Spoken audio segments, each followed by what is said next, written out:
Να σου πω ότι είμαι ακόμα στον Κατσαμπά, δεν θα το πιστέψεις.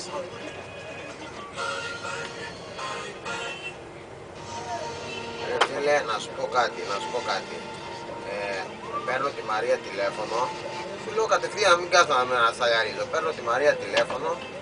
Αν τυχόν δεν κάτσει εδώ πέρα και πάει όξω, θα το κάνω. Αν κάτσει πάει, δεν το κάνω. Το λέω κατευθείαν. Τη Μαρία.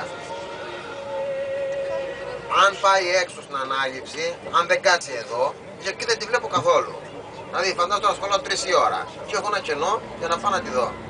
Αν τυχόν δεν πάει έξω, το λέω κατευθείαν, δεν στο κάνω. Άμα μου πει ότι θα πάει όξω, θα στο κάνω. Ορίστε, το λέω κατευθείαν. Την παίρνω, την έχω πάρει 3 φορές τηλέφωνο, την έχω πάρει. 3 φορές και δεν σηκώνει. Τώρα σου λέω κατευθείαν ποιο είναι το πρόβλημά μου. Γιατί το κάνω όλη τη βδομάδα και δεν έχω ρεμάγα χρόνο καθόλου. 7 η ώρα κατεβαίνω και έχω ένα κενό τώρα. Αν δεν με στέλνει πουθενά, έχω ένα κενό 2-3 ώρες. Κατάλαβες. Θα πάρω ό,τι ώρα με πάρει, θα σε πάρω τηλέφωνο.